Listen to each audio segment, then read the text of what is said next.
Questão número 1 da Cefet Minas Gerais, ano 2015. Um projétil de massa 10 gramas viaja a uma velocidade de 1 km por segundo e atinge um bloco de madeira de massa 2 kg em repouso sobre uma superfície sem atrito, conforme mostra a figura. Considerando que a colisão entre o projétil e o bloco seja uma colisão perfeitamente inelástica, inelástica quer dizer que eles se movem juntos após o choque, e desprezando-se todos os atritos, todas as forças resistivas, ele quer o valor aproximado da distância D percorrida pelo bloco sobre a rampa em metros, e aqui estão as alternativas. Então, o que você tem? Você tem aqui o projétil, o bloco. O projétil tem velocidade V. O que ele faz? Ele choca com o bloco e prende no bloco. Aí o projétil e o bloco se movem para a direita sobre uma superfície sem atrito, chegam no início da rampa. Tá? E quando eles vêm daqui até aqui, eles vêm com a mesma velocidade, porque não tem atrito. Ele chega no início da rampa, sobe a rampa e vai parar numa determinada altura. E ele quer saber que distância D esse projétil junto com o bloco, juntos, percorre desde que chegou no início da rampa até parar lá em cima, percorrendo essa distância D aqui. Muito bem. Resolução. Primeiro, o que nós vamos fazer? Nós vamos calcular a velocidade V do sistema projétil-bloco, que eles têm massa m', depois que o projétil incrustou no bloco, eles vão ter a mesma massa m', que é 2 mais 0,01, que vai dar 2,01 kg após o choque, que é inelástico. E inelástico quer dizer que eles se movem juntos depois do choque.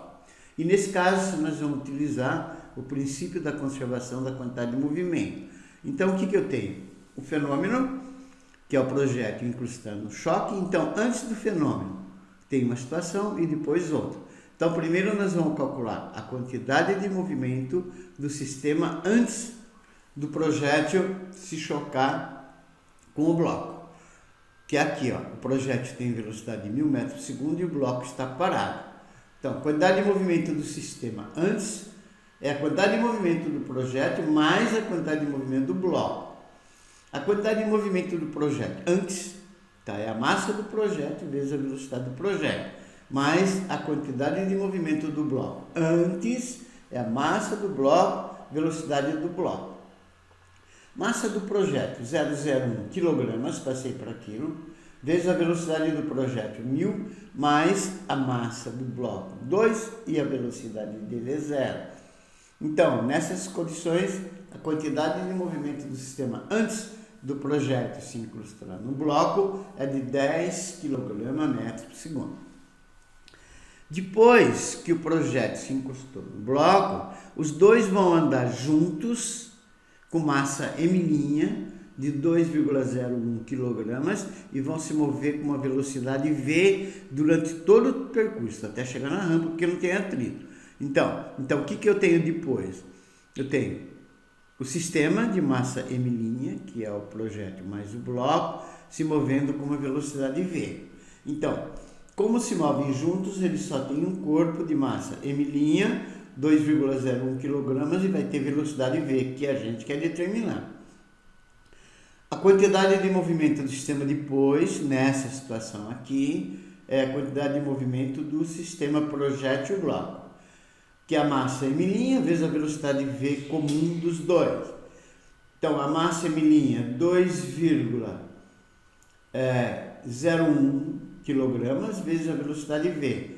Então, a quantidade de movimento do sistema depois é 2,01 v. Acontece que o princípio da conservação da quantidade de movimento afirma que a quantidade de movimento do sistema antes, independente de tipo de choque, tá, é igual à quantidade de movimento do sistema depois.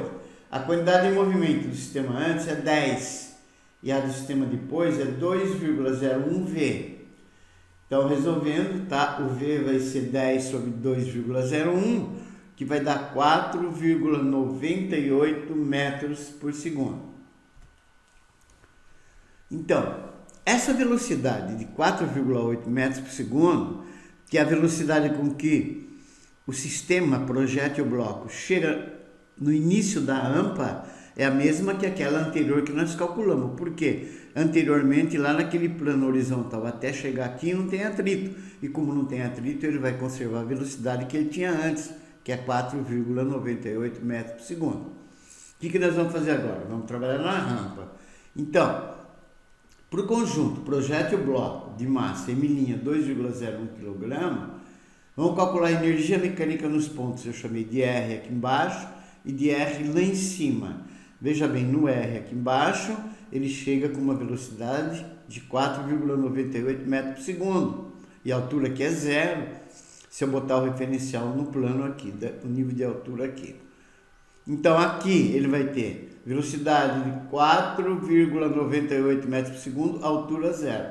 Sobe, vai diminuindo a velocidade.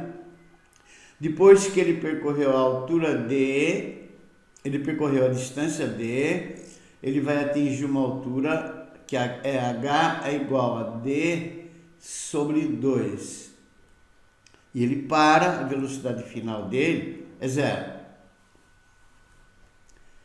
Energia mecânica em R. Então vamos achar a energia mecânica aqui. A energia mecânica em R, ela vale mv² sobre 2, que é a cinética em R, mais a potencial gravitacional aqui, mgh, que é zero, porque a altura é zero. Então a energia mecânica em R vai ser massa 201 vezes a velocidade ao quadrado, essa velocidade aqui, ao quadrado, sobre 2. Eu fiz os cálculos, essa energia mecânica deu aproximadamente 25 joules. A energia mecânica em S, agora ele está lá em cima, parou. A altura H é igual a D sobre 2. Então a energia mecânica em S vai ser m vezes V' ao quadrado sobre 2, que é a cinética em S, que no caso é zero porque ela está parada. Mais a potencial gravitacional aqui, que é mgh. M 2,01, a velocidade aqui é zero ao quadrado, tudo isso aqui vai dar zero, mais m 2,01 vezes o G10 vezes a altura H, que é D sobre 2. 0 é igual a 20 vezes 1 vezes D sobre 2, então a energia mecânica no ponto S é 10D. Como não existe atrito, o sistema é conservativo. Então você pode igualar as energias mecânicas em R com a energia mecânica em S, tá? Que vai dar 25 igual a 10D, então essa distância D que o exercício está pedindo é de 2,5 metros e a alternativa correta é a alternativa D de dado.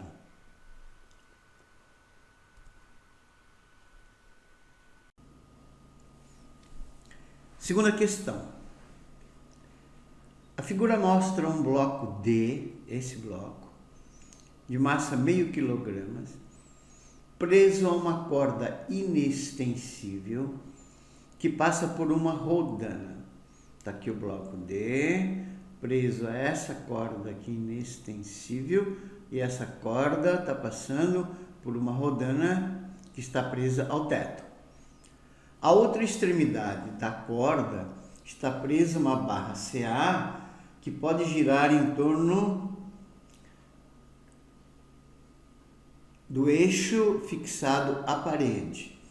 Então, aqui está a corda, a outra extremidade dela está presa aqui no ponto C, e ela está presa a uma barra CA, que é essa daqui, que pode girar em torno do eixo fixado à parede, em torno desse eixo, que está no ponto A. Desprezando-se as forças de atrito, despreza-se o atrito, despreza-se as massas da corda e as massas da barra, é desprezado, e da rodana também. Torna-se possível movimentar o bloco B que é esse, de massa 2 kg, ao longo da barra horizontal. Então o bloco B pode correr ao longo dessa barra aqui, CA, sem atrito. Ele quer a posição X em centímetros do bloco B daqui, para manter o sistema em equilíbrio estático, em repouso, parado. E tá aqui as alternativas. Veja bem, o bloco B, quando ele está nessa posição X aqui, o bloco D vai estar parado, porque ele vai equilibrar o bloco D. Mas se o bloco B estiver à direita, o bloco B estiver aqui à direita, tá? Nessa posição aqui, ó, o bloco D desce. E se você puxar o bloco B um pouquinho mais para a esquerda, o bloco D vai subir. Ele quer saber em que posição tem que estar o bloco B, que distância X, que é essa daqui, para que esse bloco D aqui permaneça parado em equilíbrio estático, em repouso. Resolução. Primeiro vamos calcular o peso de cada bloco. Peso do bloco D é a massa dele vezes G, que é meio vezes 10, então ele vai ter um peso de 5 N. Peso do bloco B PB é a massa dele vezes G. Ele tem uma massa de 2, G10, ele vai ter um peso de 20 N. Muito bem. Observe na figura 1, que é essa daqui, que o peso do bloco D, desse bloco D, através da corda e da rodana, é transmitido até o ponto C, aqui ó, da barra que eu chamei de FC. Então esse peso PC do bloco D, PD do bloco D, através da rodana e dessa corda, ele é transmitido até aqui integralmente, porque não tem atrito. Então você tem um FC, e esse FC é o próprio peso, porque ele mandou desprezar todos os atritos. Então na ponta esquerda da barra, no ponto C, eu vou ter que o FC é igual ao PD, que é igual a 5 newtons. E aí? Aí na figura 2, eu coloquei todas as forças que agem sobre a barra. E essas forças são: primeiro, o FC, que é o peso que é transmitido aqui, que nós já vimos. Peso do bloco B, que está uma distância X do ponto C, tá? Que é 20 newtons, peso vertical e para baixo. E como não tem, para você desprezar a massa da barra, ela não vai ter peso. Então a única força que aparece é essa daqui, a normal, que está aqui, ó, força normal que a parede aplica na barra através da articulação, tá? Então, como ela está aqui, a tendência da barra seria puxar a parede para baixo e a parede puxa a barra para cima. Então essa é a normal aplicada pela parede na barra. O que nós vamos fazer agora? Então, eu tenho 3 forças, tá? O FC, vertical e para cima, peso vertical e para baixo, e a normal vertical e para cima, que ela troca com a parede. O que nós vamos fazer agora? Nós vamos calcular o momento de cada força e vamos colocar o polo, que é o eixo de rotação, aqui no ponto N. Então o polo vai estar aqui, e estabelecer a nosso critério, claro, tá? O sentido horário como sendo positivo de rotação em relação ao momento de cada força. Então vamos calcular o momento de cada força que vai agir sobre a barra, que tende a girar em torno do ponto O. Então momento de FC, então olha aqui só no FC, tá vendo? O FC, ele tende a fazer essa barra girar no sentido horário. Olha bem aqui, ó, no horário em torno do O, porque o O é o eixo de rotação. Então é positivo. Então ela é FC vezes D. Mas o FC é o peso, 5 newtons, a gente já viu. E o D é a distância do FC até o polo, no caso é 20 centímetros. Então o momento de FC vai ser positivo 100 Nm.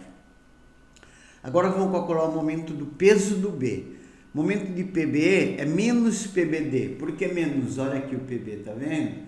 O PB está aqui e aqui está o polo, o eixo de rotação. Então ele tende a fazer girar no sentido anti-horário em torno do polo. Então é negativo. Então é menos PB vezes D, que é menos, acontece que o peso do B já achamos, está aqui, é 20, vezes a distância D, que é a distância do PB até o A. E a distância do PB até o A é 20 menos X, comprimento total da barra, menos esse pedaço aqui, ó. Que vai dar menos 400 mais 20x, eu apliquei a distributiva. Então, o momento do PB, do peso da B, vai ser menos 400 mais 20x. O momento da força M dessa daqui é zero, porque vale ela vezes a distância dela até o polo. Acontece que a distância dela até o polo é zero, então o momento do N é zero. No equilíbrio de rotação, se você somar o momento de todas as forças, tem que ser zero. Essa é a condição de equilíbrio de rotação. Então, vamos estabelecer essa condição. Primeiro, o momento do FC, que é 100, mais o momento do PB, que é menos 400 mais 20x, mais o momento do N, que é zero. Se eu somar esses três momentos de cada força, isso aqui vai ter que dar zero.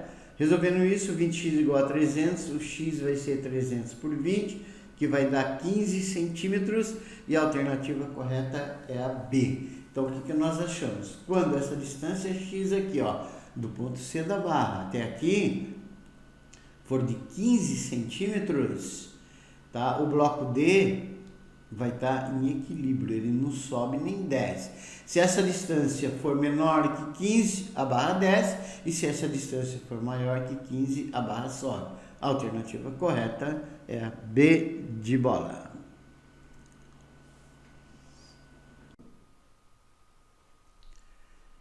Questão número 3. A figura seguinte mostra dois corpos, 1 e 2 idênticos, em repouso, completamente dentro da água, completamente imersos em recipientes com o mesmo líquido, próximos à superfície da Terra e da Lua, respectivamente. Esse mesmo líquido, eu falei água, pode ser água. Aqui estão os desenhos na Terra, tá? O 1 idêntico ao 2. Os dois estão totalmente imersos, só que um está na Terra, 1 Terra, 2 Lua. Se T1 e T2 são as tensões nos fios, P1 e P2 os pesos de 1 e de 2, e F1 e F2 o empuxo, as forças de empuxo que agem sobre esses corpos, então é correto afirmar que, e aí estão as alternativas. Muito bem. Veja bem, como o enunciado diz que a massa de cada corpo é a mesma na Terra e na Lua, porque eles são idênticos, então M1 igual a M2, que é igual a M. A massa é sempre a mesma de qualquer corpo, do mesmo corpo. Não importa a posição onde ele esteja, o planeta onde ele esteja. A massa é sempre a mesma, desde que seja o mesmo corpo. Mas a gente sabe que a aceleração da gravidade na Lua é menor que a aceleração da gravidade na Terra. A Lua é 1 e a Terra é 1 e a Lua é 2. Então, G1 maior que G2. A gravidade na Terra é maior que a gravidade na Lua. Sendo P igual a mg, vertical é para baixo, e a massa mesma, se G1 é claro que é maior que G2, tá? O peso dele na Terra vai ser maior que o peso dele na Lua. Agora vamos para o empuxo. A expressão do empuxo é F, ou empuxo E, é a densidade do líquido, que é o mesmo, vezes o volume imerso, o volume total, está totalmente imerso, vezes G, e ele é vertical para cima. Como o líquido é o mesmo, a densidade será a mesma.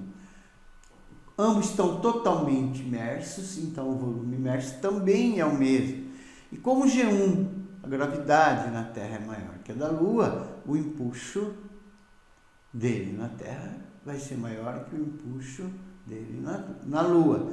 Veja bem, ó, isso é o mesmo, a densidade do líquido é o mesmo, o volume imerso é o mesmo, fica a função do G. Maior G, maior empuxo, menor G, menor empuxo.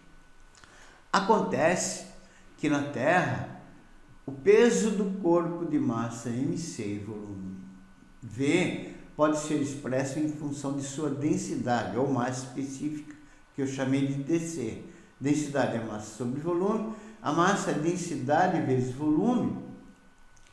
Então, o peso dele na Terra é a massa dele vezes a gravidade dele na Terra, que vai ser a densidade do corpo vezes o volume do corpo vezes o G dele na Terra. Essa expressão, muita atenção, eu chamei de 1. Da mesma maneira, na Lua, tá? O peso dele na Lua, o volume dele V, pode ser expresso em função da densidade, a massa específica, que é a densidade é massa do corpo sobre volume. Então, a massa do corpo é densidade vezes volume. Então, o peso dele na Lua vai ser a massa do corpo vezes G da Lua, que vai ser a densidade do corpo vezes o V, vezes a gravidade dele na Lua. Conclusão. O empuxo na Terra vale densidade do líquido V vezes G da Terra. Chamei de equação 3. E o empuxo dele na Lua é densidade do líquido vezes o volume vezes a gravidade dele na Lua. Observando as figuras abaixo, você vai ver que tanto na Terra quanto na Lua, eles estão em repouso, o enunciado forneceu. Então, a força resultante dele deve ser nula. Então, na Terra, o P1 tem que anular o T1 e o F1. E na Lua, o P2 tem que anular o T2 e o F2. Observe a figura aí. Repetir o desenho. Então, o que eu tenho? Eu tenho, na Terra, P1 tem que ser igual a F1 mais T1. Está aqui, ó, P1, F1 mais T1. Portanto, o T1 vai ser P1 menos F1. Chamei de 5. Aí, o que eu fiz? Eu substituí 1 e 3 lá de cima em 5. Então, o T1 vai ser o P1. Olhando lá na 1, você vai ver que ele é isso. dCV/G1. E o F1 vai ser D do líquido vezes V vezes G1. Portanto, T1 vai ser VG1 DC menos D do líquido.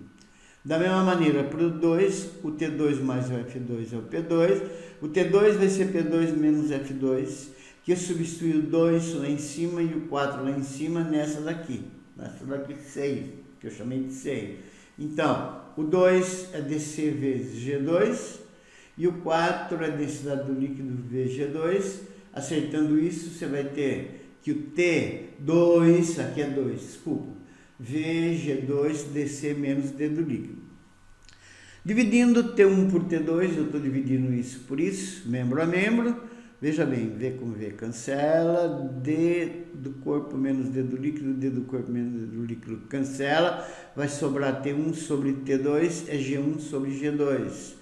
Como o G1, a gravidade na Terra, é maior que a da Lua, a gente já sabe, então para manter essa igualdade, o T1 vai ter que ser maior que o T2, porque é óbvio, se isso é maior que isso vai ter que ser maior que isso para poder manter a igualdade. E a alternativa correta é a B de bola.